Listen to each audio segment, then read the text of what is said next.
ప్రార్థన చేసుకుందాం.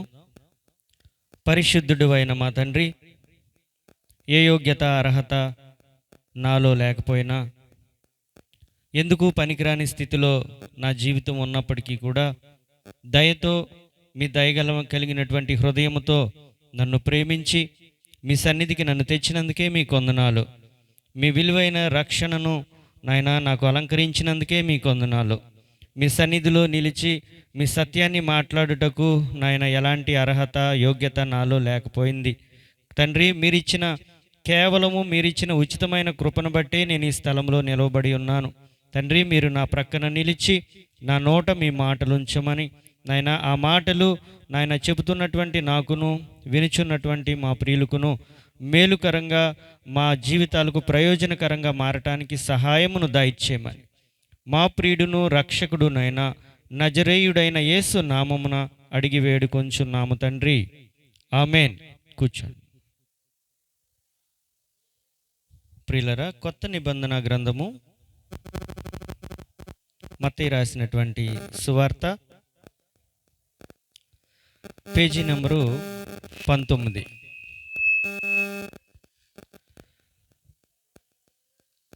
మత్తయి రాసినటువంటి సువార్త 18వ అధ్యాయము 21వ వచనం నుండి కొన్ని వచనాలు చదువుకుందాం. ఆ సమయమున చదవమ్మా. పేతురు ఆయన యొద్దకు వచ్చి ప్రభువా నా సహోదరుడు నా ఎడల తప్పిదము చేసిన ఎడల తప్పేనా చేస్తే నేను ఎన్ని మార్లు అతన్ని క్షమింపవలెను? నేను ఎన్ని మార్లు అతనికి క్షమించాలి? 7 మార్లు మట్టుక అని అడిగాను. అందుకు యేసు అతనితో ఇట్లా నేను 7 మార్లు మట్టుకే కాదు 70 ఏళ్ల మార్లు మట్టుకని నీతో చెప్పుచున్నాను. చదువు. కావున పరలోక రాజ్యము తన దాసుడు యొద్ద లెక్క చూచుకొనగోరిన యొక్క రాజును పోలి ఉన్నది. అతడు లెక్క చూచుకొన మొదలుపెట్టినప్పుడు అతనికి 10,000 తలాంతులు అచ్చియున్న ఒకడు అతని యొద్దకు తేబడెను. అప్పు తీర్చుటకు వాని యొద్ద ఏమీయూ లేనందున వాని యజమానుడు వానిని, వాని భార్యను, పిల్లలను, వానికి కలిగిన యావత్తును అమ్మి అప్పు తీర్చవలెనని ఆజ్ఞాపించెను. కాబట్టి ఆ దాసుడు అతని ఎదుట సాగిలపడి మ్రొక్కి, నా ఎడల ఓర్చుకొనుము, నీకు అంతయు చెల్లింతును అని చెప్పగా, ఆ దాసుని యజమానుడు కనికరపడి వానిని విడిచిపెట్టి వాని అప్పు క్షమించెను. అయితే ఆ దాసుడు బయటకు వెళ్ళి తనకు 100 దేనారములు అచ్చియున్న తన తోటి దాసులలో ఒకరిని చూచి వాణ్ణి గొంతు పట్టుకుని, నీవు వచ్చి ఉన్నది చెల్లింపమనెను. అందుకు వాణ్ణి తోటి దాసుడు సాగిలపడి, నా ఎడల ఓర్చుకొనుము, నీకు చెల్లించదనని వాణ్ణి వేడుకొనగా గాని వాడు ఒప్పుకొనక అచ్చియున్నది చెల్లించు వరకు వానిని చెరసాలలో వేయించెను. కాగా వాని తోడి దాసుడు జరిగినది చూచి మిక్కిలి దుఃఖపడి వచ్చి జరిగినదంతయు తమ యజమానునికి వివరంగా తెలిపిరి. అప్పుడు వాని యజమానుడు వానిని పిలిపించి, చెడ్డదాసుడా, నీవు నన్ను వేడుకొంటివి గనుక అంతయు క్షమించి తిని, నేను నిన్ను క్షమించిన ప్రకారము నీవును నీ తోటి దాసుని కరుణింపవలసి ఉండెను కదా అని వానితో చెప్పెను. అందుచేత వాని యజమానుడు కోపపడి తనకు అచ్చి ఉన్నదంతయు చెల్లించు వరకు బాధపరచు వారికి వాడిని అప్పగించెను. మీలో ప్రతివాడును తన సహోదరుణ్ణి హృదయపూర్వకంగా క్షమింపని ఎడల నా పరలోకపు తండ్రియు ఆ ప్రకారమే మీ ఎడల చేయుననెను. చూడండి, సీమోను పేతురు శిష్యుల్లో ఇంచుమించు అందరికంటే వయసులో పెద్దవాడు. యేసు ప్రభు దగ్గరే ఉంటాడు. తన హృదయంలో ఏదైనా ఒక ఆలోచన వస్తే దాన్ని వెంటనే ప్రభుతో చెప్తాడు. హృదయంలో ఏది దాచుకోడు. ఆయనకి హృదయంలో ఒక ఆలోచన వచ్చింది. ఏంటి ఆలోచన అంటే, ప్రభువా, నా సహోదరుడు నా ఎడల తప్పు చేస్తే, నన్ను ఏదన్నా బాధ పెడితే, ఏదైనా నాతో దురుసుగా ప్రవర్తిస్తే అతన్ని నేను ఎన్ని మార్లు క్షమించాలి? 7 మార్లు మట్టుగా? 7 మార్లు మట్టుకు నేను అతన్ని క్షమిస్తే నేను పరిపూర్ణుడిని అవుతానా అని అడుగుతున్నాడు పేతురు. దానికి ప్రభు ఏం చెప్తా ఉన్నారంటే, 7 మార్లు మట్టుకు మాత్రమే కాదు కానీ 70 ఏళ్ల మార్లు మట్టుకు అని నీతో నిశ్చయముగా ఖచ్చితంగా చెప్తా ఉన్నారు. 7 మార్లు మట్టుకే కాదు, 70 × 7 అన్ని మార్లు నువ్వు క్షమించాలి. ఈ క్రైస్తవ జీవితంలో క్షమాపణ అనేది లేకపోతే క్రైస్తవ జీవితమే లేదు. దేవుడు మనందరినీ కూడా ఉచితంగా ప్రేమిస్తూ ఉన్నారు.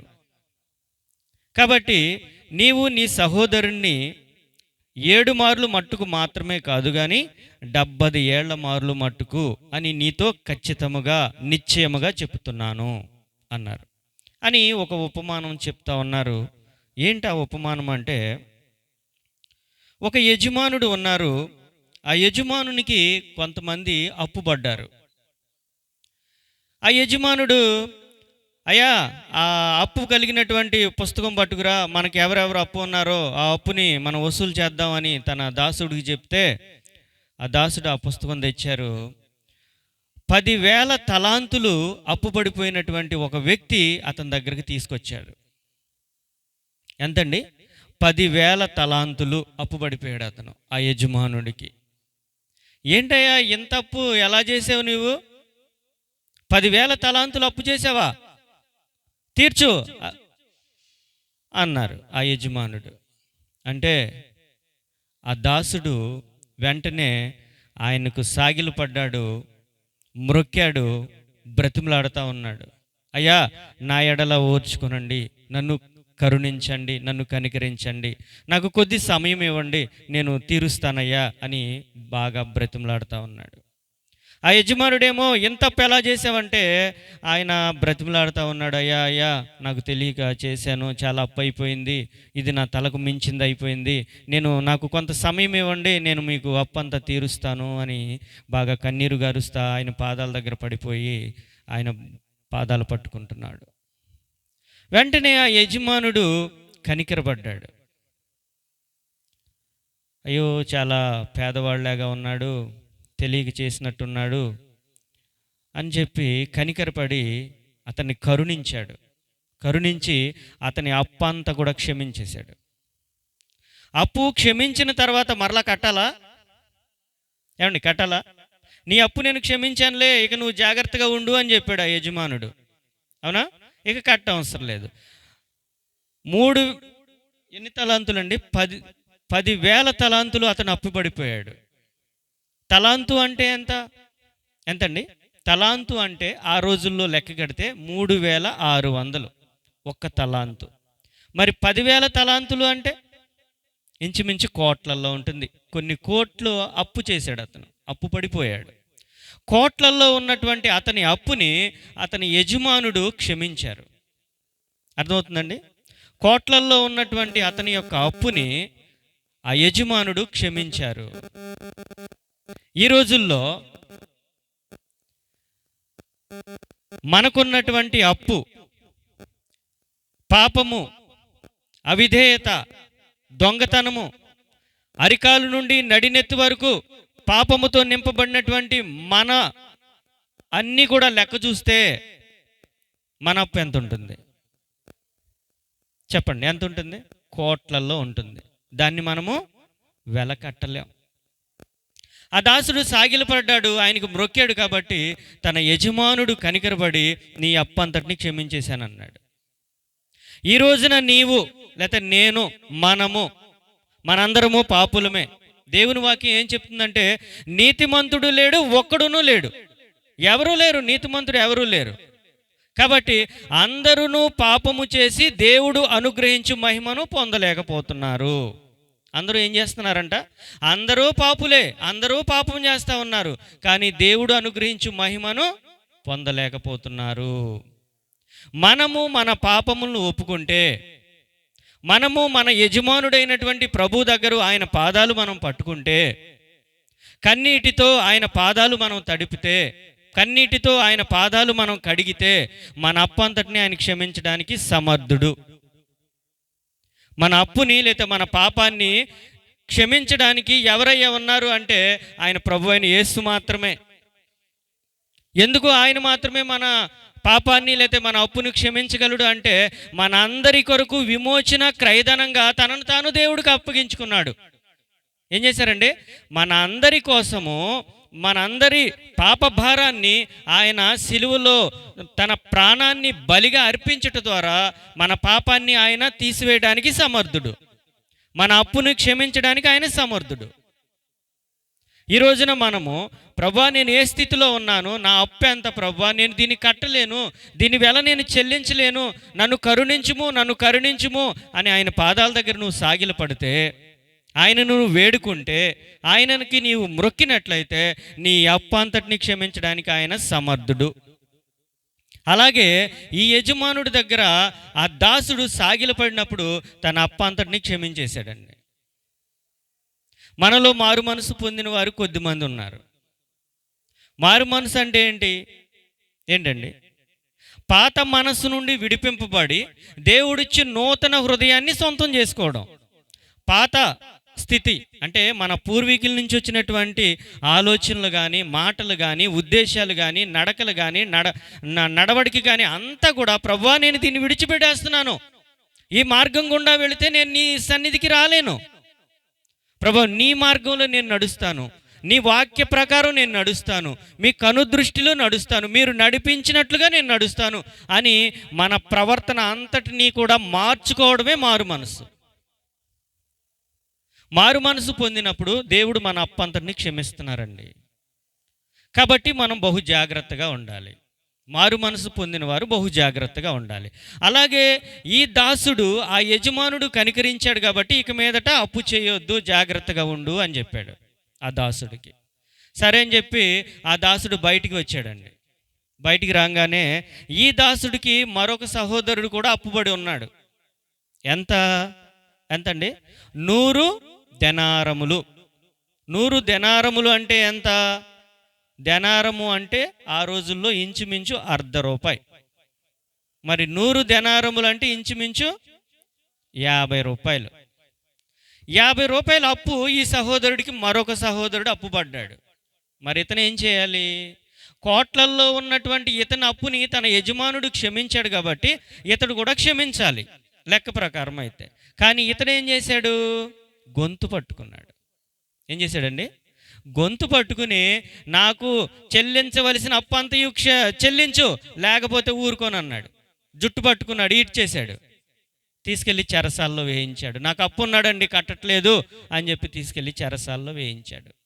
చూడండి, కోట్లల్లో ఉన్నటువంటి ఇతని అప్పును ప్రభు క్షమిస్తే ఒక్క ₹50 అప్పుని ఇతను క్షమించలేకపోయాడు. చూడండి, మనలో అనేకుల హృదయాలు ఇలా ఉన్నాయి, మనలో అనేకుల మనస్సు ఇలా ఉంది, అనేకుల యొక్క జీవితాలు ఇలా ఉన్నాయి. ఈ చెడ్డ దాసుడు హృదయాల వలె ఉన్నాయి. దేవుడు కోట్లల్లో ఉన్నటువంటి మన పాపాన్ని, అప్పుని, మన పాప భారాన్ని ఆయన సులువుగా క్షమిస్తే మనం ఇతరులో ఉన్నటువంటి చిన్న లోపాన్ని చూసి మన వారిని జుట్టు పట్టుకుని బయటికి లాగేస్తూ ఉంటాం. ఇది దేవుని దృష్టిలో బహు నీచమైనది. దేవుని దృష్టిలో ఎలాంటిదండి? బహు నీచమైనది. దేవుడు నన్ను ప్రేమించారు. దేవుడు నన్ను ప్రేమించారు. ఎందుకు? ఆయన అనంతమైనటువంటి జ్ఞాని, ఆయన అనంతమైన ప్రేమతో ఉన్నారు కాబట్టి నా పాపాన్ని అయినా చూసి కూడా క్షమించారు. కానీ ఇతరులో ఉన్నటువంటి చిన్న లోపాన్ని నేను ఓర్చుకోలేకపోతే నాకు ఇంకా విలువ ఉంటుందా? దేవుని దృష్టిలో నన్ను విలువగా ఎంచుతారా దేవుడు? ఈ యజమానుడు క్షమిస్తే ఆ దాసుడు తన కింద ఉన్నటువంటి దాసుని గొంతు పట్టుకున్నాడు. అందరూ చూస్తూ ఉన్నారు, అయ్యా మీరు కోట్లల్లో ఉన్నటువంటి అప్పు అంతయు ఈ దాసుడికి మీరు క్షమిస్తే ఒక ₹50 అప్పును ఓర్చుకోలేకపోయాడయ్యా, ఇగో చెరసాల్లో వేయించాడు అని ఆ యజమానుడికి చెప్పారు. ఆ యజమానుడికి తెలిసింది, అయ్యా మీరు కోట్లలో ఉన్న అప్పు క్షమిస్తే ఇతడు ఇలా చేశాడయ్యా, తన తోడి దాసుని జుట్టు పట్టుకుని ఈడ్చేశాడయ్యా అని చెప్పారు. పిలిపించండి అతన్ని. పిలిచాడు. నువ్వు చెడ్డ దాసుడు అయ్యా, నేను నిన్ను కరుణించిన ప్రకారము నువ్వు ఇతరులను కరుణించాలి కదా, నేను నిన్ను క్షమించిన ప్రకారం నువ్వు ఇతరులను క్షమించాలి కదా అన్నారు. ఏం మాట్లాడట్లేదు, మౌనంగా ఉండిపోయాడు. చూడండి, అనేకులు ఇతరుల్లో ఉన్నటువంటి తప్పులను లేదా ఇతరుల్లో ఉన్నటువంటి చిన్న చిన్న లోపాలను పెద్దగా చేసి మాట్లాడతారు. నా కంటిలో దూలం ఉంటుంది, ఇతరుల కంటిలో ఒక చిన్న నలుసు కనబడితే దాన్ని నేను పెద్దగా చేసి మాట్లాడుతావు. నా చూడు చూడు, అదిగో ఆ నలుసు ఉంది చూడు, ఈయనలో ఈ మచ్చ ఉంది, ఈయనలో ఈ మాట్లాడడం రాదు, ఈ అక్కయ్యలో ఇది ఉంది, ఆ చెల్లెములో అది ఉంది. ఇవన్నీ సైతాని యొక్క ఆలోచనలండి. ఎవరైతే ఇతరులో ఉన్నటువంటి తప్పులు పొరపాట్లు వాటిని పెద్దగా చేసి మాట్లాడతారో వాళ్ళని దురాత్మలు పట్టుకుంటాయి. ఎన్నడూ కూడా సహోదరుల గురించి తక్కువ చేసి ఎన్నడూ మాట్లాడకూడదు. దేవుడు నన్ను ఎలాగ ప్రేమించారో నా సహోదరుని కూడా అలాగ ప్రేమిస్తూ ఉన్నారు. నాకు ఎలాగ దేవుడు రక్షణ ఇచ్చారో నా సహోదరుని కూడా దేవుడు అలాగ రక్షణ ఇస్తారు. నన్ను ఎలాగ దేవుడు కోరుకున్నారో నా సహోదరుని కూడా దేవుడు అలాగ కోరుకుంటున్నారు. దేవుడు నా ఒక్కరి సొత్తేనా? చెప్పండి, నా ఒక్కరి సొత్తేనా దేవుడు? దేవుడు అందరినీ ప్రేమిస్తున్నారు.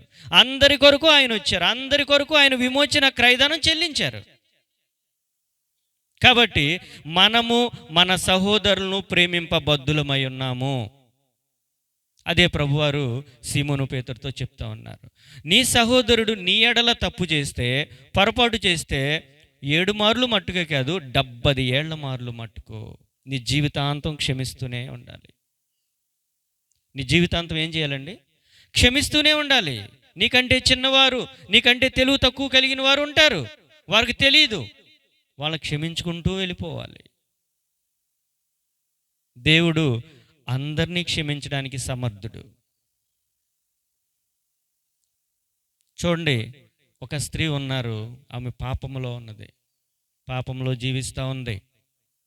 పరిసయ్యులు శాస్త్రులు ఆమెను పట్టుకున్నారు, జుట్టు పట్టుకున్నారు, ఈడ్చుకుంటా ప్రభు దగ్గరికి తీసుకొచ్చారు.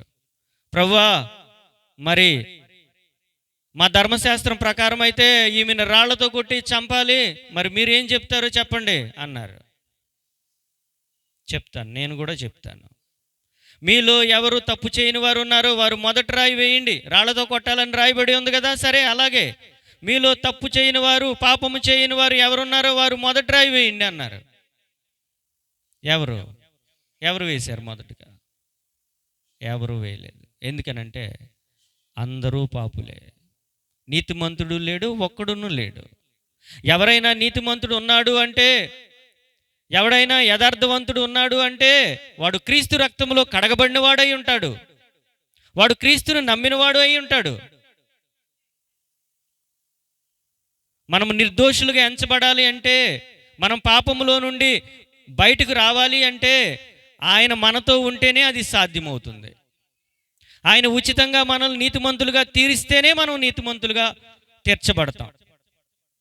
మనకుగా ఎన్ని యజ్ఞాలు చేసినా, యాగాలు చేసినా, ప్రార్థనలు చేసినా, ఎన్ని గ్రంథాలు చదివినా మనము నీతిమంతులము కాలేము. ఒకే ఒక కార్యాన్ని బట్టి మనం నీతిమంతులుగా తీర్చబడతాం. ఏంటి ఆ కార్యం? ఏంటండి ఆ కార్యం? ప్రభు అయిన యేసునందు విశ్వాసం ఉంచుము, అప్పుడు నీవును నీ ఇంటి వారును రక్షింపబడతారు అని అపోస్తుడైన పౌలు జైలు అధికారితో చెప్తున్నాడు. అయ్యా, నేను రక్షింపబడాలంటే ఏం చేయాలి అని అడిగాడు. ఒక అధికారి ఒక ఖైదీ ముందు చేతులు చాచి తలలు వంచి అడుగుతున్నాడు, అయ్యా రక్షణ పొందాలంటే నేనేం చేయాలి? అప్పుడు అతనితో చెప్తా ఉన్నాడు అపోస్తుడైన పౌలు, ప్రభు అయిన యేసునందు విశ్వాసం ఉంచుము, అప్పుడు నీవును నీ ఇంటి వారును రక్షింపబడతారు. నీవు రక్షింపబడాలంటే, నీ బిడ్డలు రక్షింపబడాలంటే, నీ కుటుంబము రక్షణలో ఉండాలంటే, నీ బిడ్డలకు కాపుదల ఉండాలంటే నువ్వు ప్రభు అయిన యేసునందు విశ్వాసం ఉంచాలి, ఆయనను నమ్మాలి, ఆయన చెప్పిన విధంగా నువ్వు జీవించాలి, ఆయన చెప్పిన విధంగా ఆయన వాక్యాన్ని నువ్వు ధ్యానించాలి. అప్పుడు మాత్రమే నీవు నిత్య జీవములో ఉంటావు, అప్పుడు మాత్రమే నీవు రక్షణలో ఉంటావు. జుట్టు పట్టుకున్నాడు, జైల్లో పడేశాడు. ఆ యజమానుడు చెడ్డ దాసుడా, నేను నిన్ను క్షమించిన ప్రకారము నీవు నీ సహోదరుని క్షమించాలి కదా. క్షమించాలా వద్దండి? నా ఆత్మీయ జీవితంలో అనేక మంది సహోదరులను నేను చూస్తూ ఉన్నాను. వారిలో అనేకమైన పొరపాట్లు ఉన్నాయని వారు సాక్ష్యాల ద్వారా చెప్పారు. నేనెంతో కఠినుడును, ఎంతో దౌర్భాగ్యుడును, నేనెంతో దొంగని అని రకరకాలుగా సాక్ష్యాలు అనేక మంది చెప్పడాన్ని నేను విన్నాను. కానీ ఇతరులో ఉన్నటువంటి చిన్న లోపాన్ని ఓర్చుకోలేకపోయారు వాళ్ళు. కాబట్టి కాలక్రమేణా వారు కొద్ది కొద్దిగా తగ్గిపోయారు. వారికంటే నేను చాలా చిన్నవాడిని, వారికంటే జ్ఞానంలో కానీ చదువులో కానీ నేను అందరికంటే చిన్న స్థాయిలో ఉన్నా, కానీ దేవుడు ఎందుకనో దేవుని ఉచితమైన కృప నా మీద ఉంచారు. దేవుడు నన్ను ఎన్నడూ ఓడించలేదండి. నేను పడిపోవాలని, లేకపోతే నేను నష్టపోవాలని, నన్ను వెనకకి లాగాలని అనేక మంది ప్రయత్నం చేశారు. కానీ నేను ఓడిపోవడానికి కానీ, నేను పడిపోవడానికి కానీ, లేకపోతే నేను నష్టపోవడానికి కానీ దేవుడు ఎన్నడూ ఇష్టపడలేదు. ఎందుకు? నేను గొప్పవాడినన్నా? చెప్పండి, గొప్పవారు మనము కాదండి. దేవుని ప్రేమించుచున్నాము గనుక, దేవుని కొరకు జీవించాలనే ఆశలు మనలో కొద్దిగా ఉన్నాయి గనుక, ఆవగింజంత విశ్వాసము నీలో ఉంటే కొండలు సైతము పెళగింపబడతాయి. ఎవడైనను ఈ కొండను చూసి నీవు వెళ్ళి సముద్రంలో పడవేయబడమని చెప్పి తన హృదయంలో సందేహింపక తాను చెప్పిన జరుగునని నమ్మిన ఎడల జరుగుతుంది.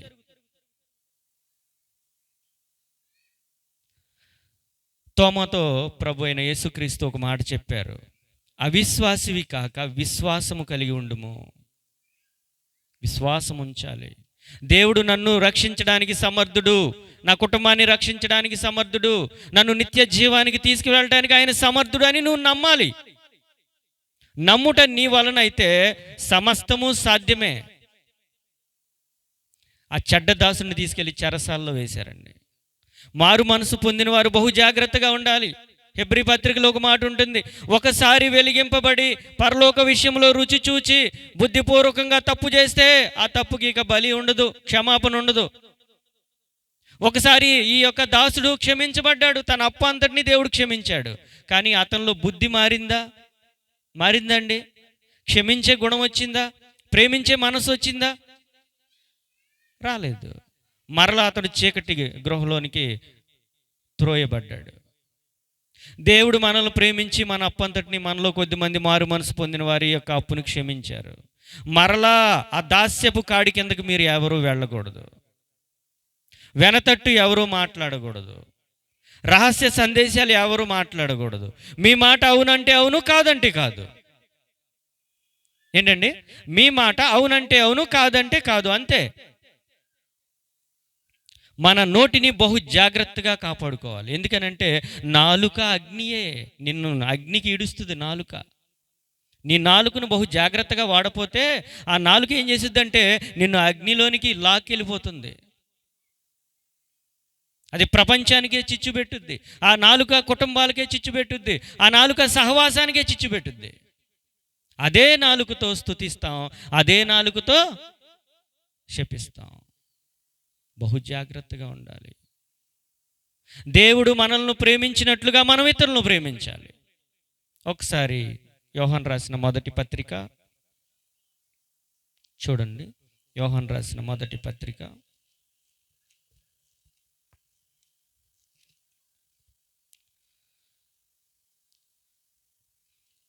మొదటి అధ్యాయము 9వ వచనం చూడండి.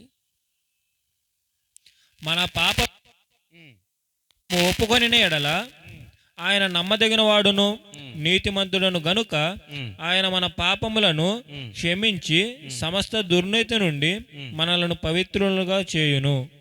మన పాపం చాలు. అలాగే 2వ అధ్యాయము 9వ వచనం చదువు. వెలుగులో ఉన్నానని చెప్పుకొనుచు తన సహోదరుని ద్వేషించువాడు ఇప్పటి వరకును చీకటిలోనే ఉన్నాడు. తన సహోదరుని ప్రేమించువాడు వెలుగులో ఉన్నవాడు, అతని యందు అభ్యంతర కారణం ఏదియూ లేదు. తన సహోదరుని ద్వేషించువాడు చీకటిలో ఉండి చీకటిలో నడుచుచున్నాడు. చీకటి అతని కన్నులకు గుడ్డితనము కలుగు చేసెను కనుక తానెక్కడికి పోవుచున్నాడో అతనికి తెలియదు. చాలు. మనము వెలుగులో ఉన్నామని చెప్పుకొనుచు తన సహోదరుని ద్వేషించువాడు ఇంకనూ చీకటిలోనే ఉన్నాడు. చూడండి, నేను వాక్యాన్ని ధ్యానిస్తూ ఉన్నాను, వాక్యాన్ని ప్రకటిస్తూ ఉన్నాను, కానీ సహోదరుని నేను ద్వేషిస్తే నేను ఇంకనూ చీకటిలోనే ఉన్నాను. చీకటి నా కనులకు గ్రుడ్డితనాన్ని కలుగు చేసింది. నేను ఎక్కడ ఉన్నానో, ఎక్కడికి నడుస్తున్నానో, ఎక్కడికి వెడుతున్నానో నాకే తెలియదు. అలాంటి గ్రుడ్డితనము నన్ను ఆవరిస్తుంది. ఎప్పుడు? నేను నా సహోదరుని ప్రేమించలేనప్పుడు. నేను నా సహోదరుని ప్రేమించలేనప్పుడు. యువతల పక్కకు ఒక పేజీ తీనానా? 3వ అధ్యాయము 14వ వచనం చదువు.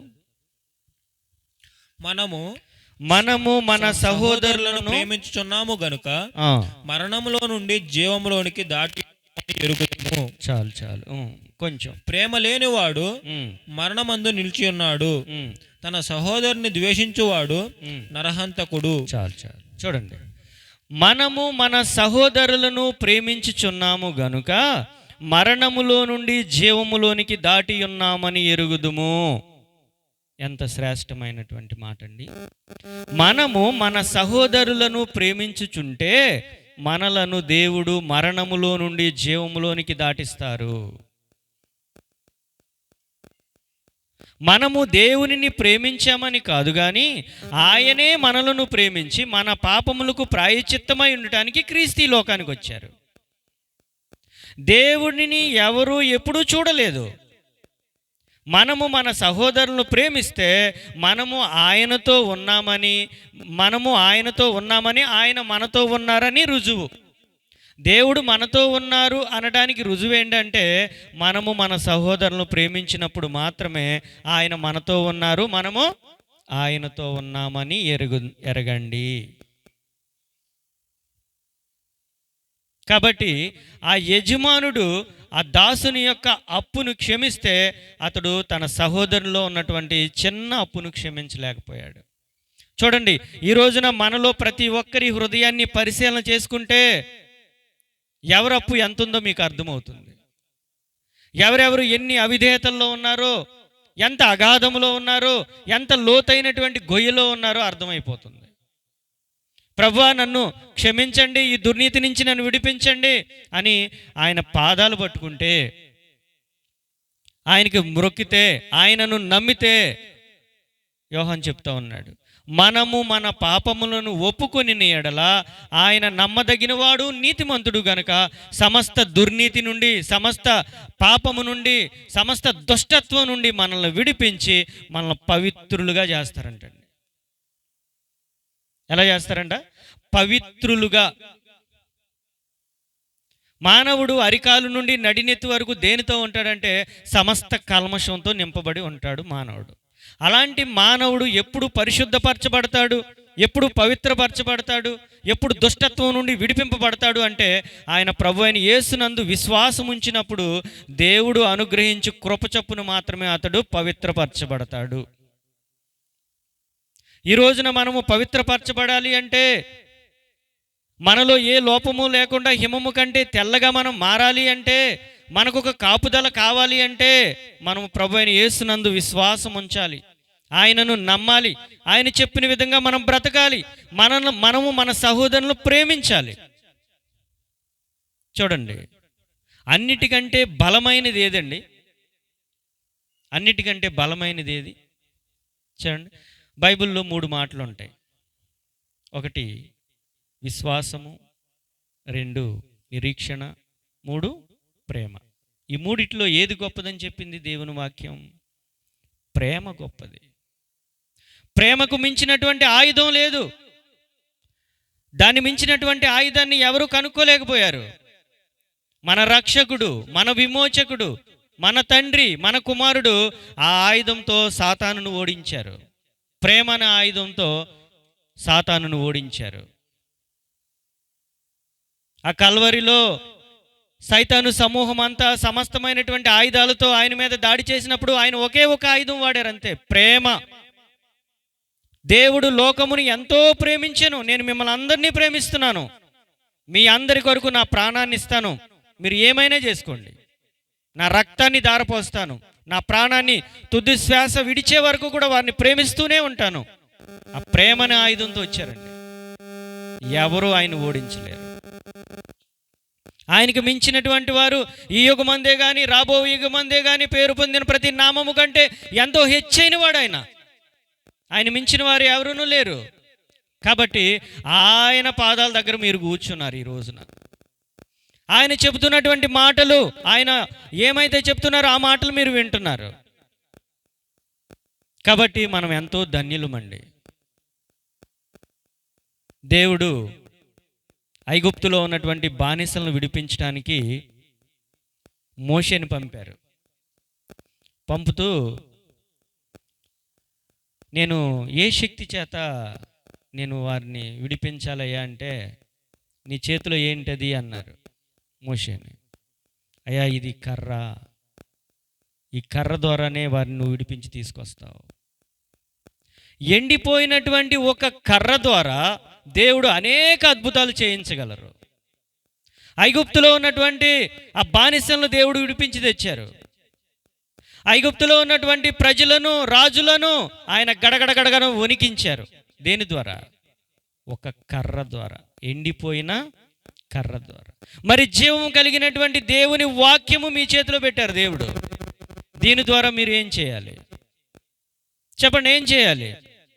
దీన్ని భద్రంగా బీరువాలో పెట్టి తాళం వేయాలి, అంతేగా?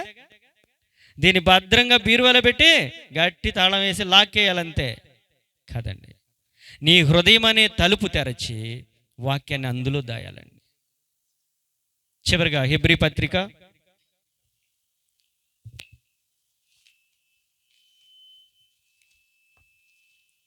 హెబ్రీ కాదు, క్షమించాలి, ప్రకటన అనుకుంటా.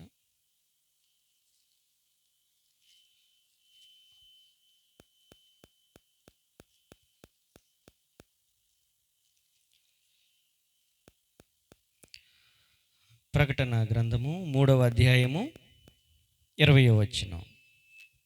ఇదిగో నేను తలుపు నొద్ద నిలుచుండి, ఇదిగో నేను తలుపు నొద్ద నిలుచుండి తట్టుచున్నాను. ఎవడైనను నా స్వరం విని, ఎవడైనను నా స్వరము విని తలుపు తీసిన ఎడల నేను అతని యొద్దకు వచ్చి అతనితో నేనును నాతో కూడా అతను భోజనం చేయుదుము. చాలండి. ప్రభు చెప్తా ఉన్నారు, ఇదిగో నేను తలుపు నొద్ద నిలుచుండి తట్టుచున్నాను. తలుపు అంటే ఏ తలుపు అండి? ఇంటి తలుపు కాదు, నీ హృదయం అనే తలుపు. నీ హృదయం అనే ద్వారానికి ఉన్నటువంటి తలుపు నొద్ద నిలుచుండి నేను తట్టుతూ ఉన్నాను, వాక్యము ద్వారా తడుతున్నాను. ఎవరైనను నా స్వరము విని తలుపు తీసిన ఎడల నేను అతనితో, అతడు నాతో, మేమిద్దరము కలిసి భోజనం చేస్తాము. నాతో నా ప్రక్కనే కూర్చోబెట్టుకుంటాను అతన్ని, నాతో పాటు అన్నపానాలు పూచుకుంటాడు అతను. అతను విడిపిస్తా, అతను గొప్ప చేస్తా, దీర్ఘాయు చేత అతన్ని తృప్తిపరుస్తా. నా రక్షణ అంటే ఏంటో అతనికి చూపిస్తా. నువ్వు తలుపు తీయగలవా? తలుపు తీసి నన్ను నీ హృదయంలోనికి ఆహ్వానించగలవా? ఆహ్వానిస్తే నీ జీవితంలో జయమే.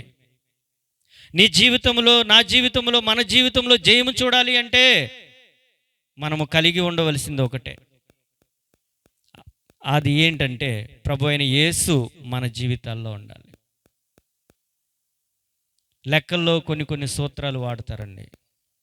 లెక్కల్లో కొన్ని చాప్టర్లో కొన్ని సూత్రాలు వాడతారు.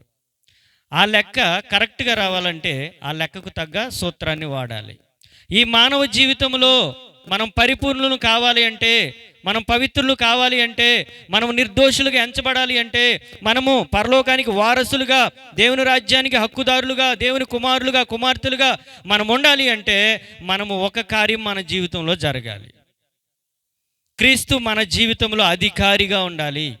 క్రీస్తు మన జీవితంలో అధికారిగా ఉంటే ఆయన మన మీద తండ్రిగా ఉంటే, ఆయన మనకు నాయకుడిగా ఉంటే మన జీవితంలో జయమే. ఆయన మనలో లేకపోతే, మన జీవితంలో లేకపోతే, మన సంఘంలో లేకపోతే మన జీవితం నిండు సున్నా. కాబట్టి మనము దేనినైతే వింటున్నామో దాన్ని గట్టిగా పట్టుకోవాలి. అందువలన అపోస్తలుడైన పౌలు చెప్తాడు, ఎందు నిమిత్తము క్రీస్తు యేసు చేత పట్టబడితునో దానిని గట్టిగా పట్టుకుంటున్నాను, దాని కొరకే నేను పరుగు పెడుతున్నాను అన్నాడు. మరి ఈ రోజున మన పరుగు పందెం దేని వైపు ఉందండి? దేవుడు చెప్పిన విధంగా మనం పరుగు పందెం కొనసాగిస్తున్నామా? అలాగ మనం కొనసాగిస్తే దేవుని నిత్య రాజ్యానికి మనం వారసులుగా ఉంటాం. తలలు వంచండి, ప్రార్థన చేసుకుందాం. పరిశుద్ధుడు అయిన మా తండ్రి, ఈ సమయంలో మీరు మాతో ఉండి మీ సత్యాన్ని మీరు మాకు బయలుపరిచినందుకే మీకు వందనాలు నాయన. మీ ఆత్మ, మీ సన్నిధి నాయన మా అందరి మీద కుమ్మరించినందుకే మీకు వందనాలు నాయన. ఇంకా కొద్ది సమయము మీ మాటలు వినటానికి మీరు కృప చూపించి మా సహోదరును మీరు బలపరిచి బలముగా వాడుకోమని యేసు నామమున ప్రార్థించి వేడుకొంచున్నాను తండ్రి. ఆమేన్.